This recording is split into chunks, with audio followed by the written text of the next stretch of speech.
Jérôme, comme on disait avec Charlie, on enchaîne les gros défis, mais c'est peut-être le match qui sera le plus difficile celui-là, sachant qu'en plus c'est à domicile, il devrait y avoir une once de pression supplémentaire. Oui, c'est sûr, notamment vu les résultats qui ont été faits sur ces deux gros matchs auparavant contre Bayonne et contre cette victoire ramenée de Grenoble. On a vu aussi le match qu'ils ont fait, cette fin de match contre Bayonne, et que les Columburiens ont réussi à revenir en ayant 13 points de retard sur 5 minutes. Ils ont été capables de renverser la tendance. On sait très bien que c'est une grosse équipe qui nous arrive, et tant mieux. On joue aussi pour ce genre de match, on se prépare pour ça, et je pense que les garçons, on a gagné à Grenoble, mais il nous manque encore un petit truc.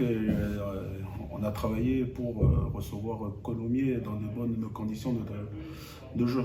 Ce petit truc qui manque, c'est quoi? C'est un match référence? Je pense que les garçons, ils ont envie de grandir. Sur le premier bloc, on était revenu d'Agen avec une victoire et on voulait concrétiser contre Aix-en-Provence. Malheureusement, on connaît la suite. On est un peu dans le même scénario, et ce scénario, on ne veut pas revivre le même. C'est une équipe qui apprend. On a appris, on paye, on a payé. Et maintenant, on a appris des choses et on veut concrétiser, et surtout ne pas refaire les mêmes erreurs qu'on a pu avoir.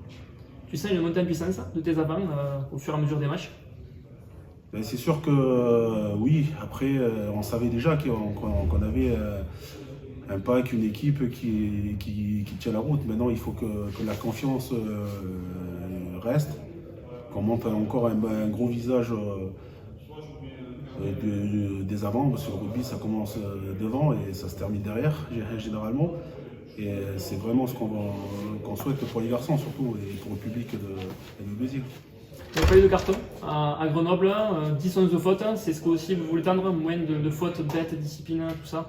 C'est très très important pour Colomiers. À tous nos matchs, on ne saute pas de carton, on saute une discipline de fer. Malheureusement, il y a des erreurs et ça fait partie du jeu. Après, ce qu'il faut éviter, c'est les cartons un peu stupides. Mais ça, les garçons ont appris.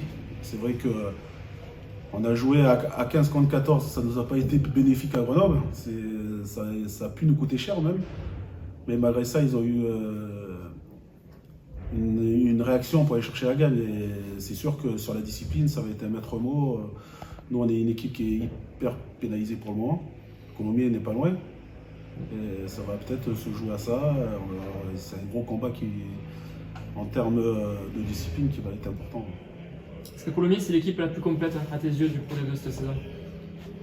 Oui, parce que la plus complète, on ne sait pas, parce que tous les matchs sont différents, mais c'est une équipe qui est beau à voir jouer, qui met du combat, qui joue debout, on a l'impression un peu de voir les Toulousains jouer. Ils sont proches, ils sont très proches, mais bon, nous à Béziers, on a une forme de jeu, on a une identité, on essaie de créer une identité qui se sent, qui se voit un peu. C'est un peu devant pour le moment, mais ça va venir et ça se construit. Le but, c'est qu'au fur et à mesure de l'année, le projet de jeu soit ancré de tout le monde.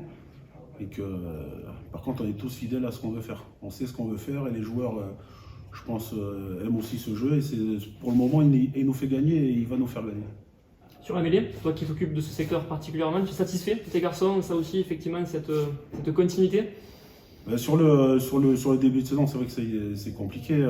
On n'a pas une mêlée c'est dur, parce que malheureusement, des fois, on fait des bonnes poussées, on fait des bonnes choses, mais on est pénalisé. Après, c'est comme ça, c'est le jeu. Sur Grenoble, on a eu 100% de nos mêlées qui ont été stables. Peut-être que la solution, elle est là aussi, de ne pas trop vouloir sortir des hormones et être plus intelligent sur ce qu'on veut faire sur le terrain. Mais oui, c'est plutôt intéressant pour les trois quarts surtout, parce que si on a une bonne mêlée, ils peuvent lancer du beau jeu derrière. C'est très important d'avoir une bonne mêlée stable.